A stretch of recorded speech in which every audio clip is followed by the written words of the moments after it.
Bonjour à tous, bienvenue sur IQ Invest, la chaîne des investisseurs qualité et des entreprises de qualité. Et aujourd'hui, on se retrouve pour une vidéo qui va tout vous expliquer sur le PEA. Comme je vous avais dit dans mon avant-dernière vidéo sur les comptes titres et sur quels étaient les meilleurs comptes titres à choisir en bourse, nous faisons cette deuxième partie, donc aujourd'hui sur le PEA, et nous allons voir en détail toutes les spécificités du PEA et également restez bien jusqu'à la fin de la vidéo car je vous donnerai mon top 3 des meilleurs courtiers chez lesquels ouvrir un PEA en France. Donc cette vidéo va se découper en 9 étapes. Premièrement, nous verrons la fiscalité du PEA, ensuite la fiscalité des dividendes du PEA, en sachant qu'il y a pas mal de spécificités sur cette partie-là. Ensuite le PEA PME, le PEA jeune, les inconvénients du PEA, les brokers à éviter, la possibilité de transférer un PEA. Nous allons conclure, puis en bonus, nous verrons le top 3 des meilleurs brokers pour un PEA selon moi. Comme d'habitude, avant de commencer la vidéo, un petit disclaimer, je ne suis pas un professionnel de la finance, cette vidéo n'est donc pas un conseil en investissement, vous êtes tous entièrement responsables de vos investissements et vous devez faire vos propres recherches avant d'acheter une entreprise, un ETF ou d'ouvrir un compte chez telle ou telle banque, tel ou tel broker. Ceci étant dit, commençons tout de suite par la fiscalité du PEA. Donc le PEA est une enveloppe fiscale capitalisante, ce qui veut dire que vous ne paierez aucun impôt à part si vous faites un retrait.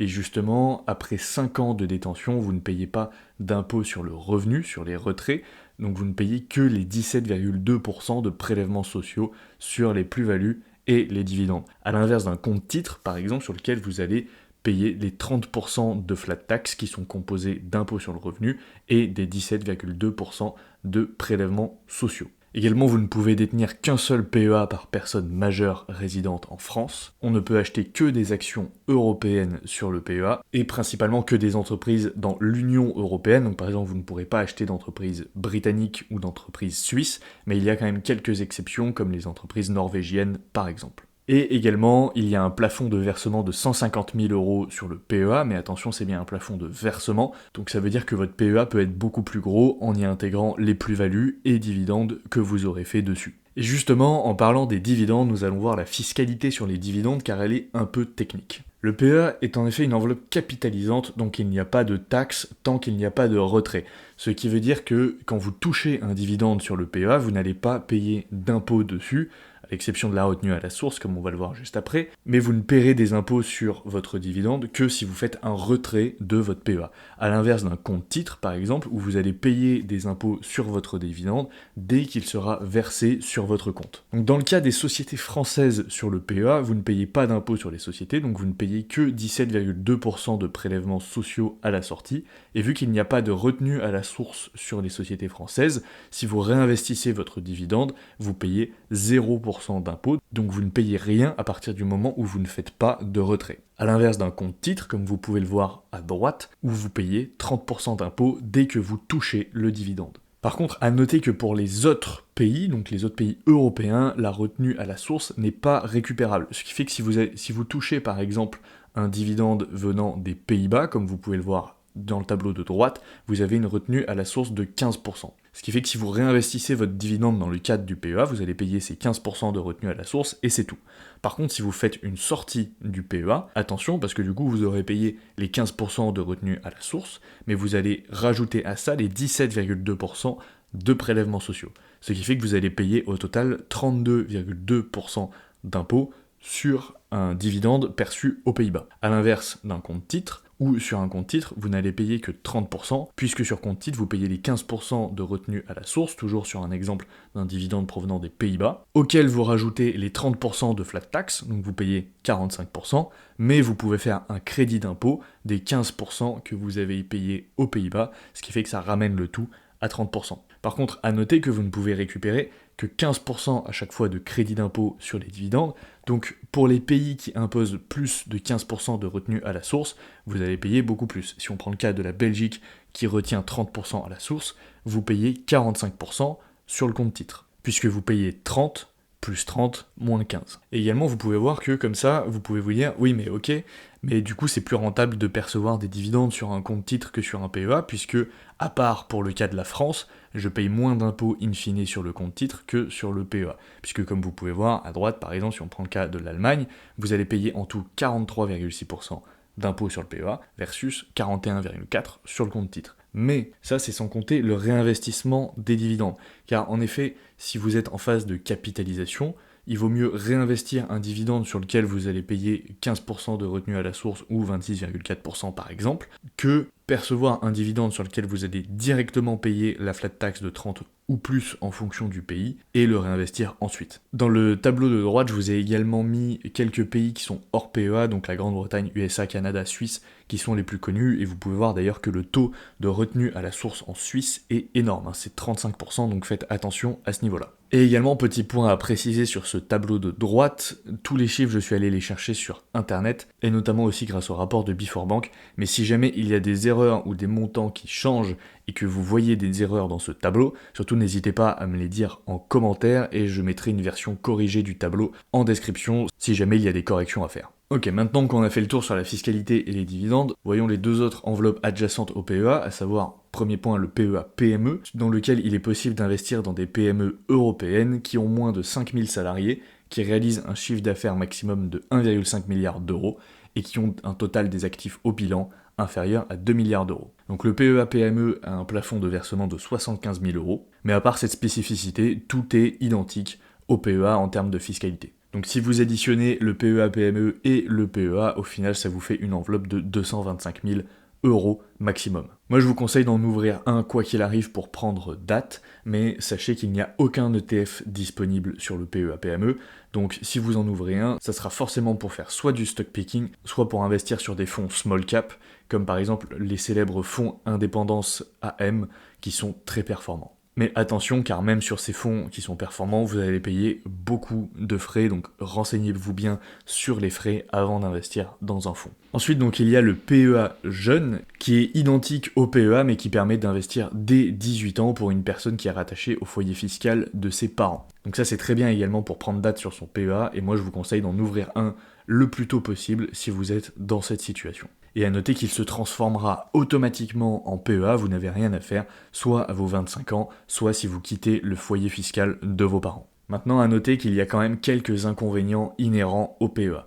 Déjà, premier point, vous ne pouvez pas investir dans des actions américaines. Donc c'est pour ça que, personnellement, je conseille de détenir un compte titre en parallèle si vous voulez faire du stock picking sur des actions américaines, qui, comme on le sait, sont très qualitatives et très performantes, mais vous pouvez quand même investir dans les actions américaines au travers d'ETF qui répliquent le S&P 500 par exemple. Ensuite, il n'y a pas de fraction d'action sur le PEA. Ça peut être assez problématique pour les entreprises qui sont chères. On pense notamment à l'action Hermès qui cote à plus de 2000 euros, ce qui fait que si vous voulez acheter une action Hermès, vous allez devoir acheter une action à 2000 euros et vous ne pourrez pas acheter par exemple 200 euros d'action Hermès, ça ne sera pas possible. Également, les courtiers qui proposent des PEA, courtiers/banques, sont souvent dépassés et ont des interfaces ou des fonctionnalités qui sont vraiment en retard par rapport à leurs concurrents sur les comptes titres. Il y a également plus de frais sur les PEA que sur les comptes titres, donc ça c'est dû aux courtiers qui sont dépassés, puisque forcément ils facturent plus de frais que les néo-courtiers ou même des courtiers plus compétitifs comme Interactive Broker ou DeGiro par exemple. Et justement, parlons des brokers à éviter pour choisir son PEA. Et le choix des brokers, de toute façon, est très limité, puisque vous ne pouvez ouvrir dans un PEA que dans des courtiers ou banques françaises qui le proposent. Et comme pour le compte titre ici, évitez toutes les banques traditionnelles qui ont des frais délirants,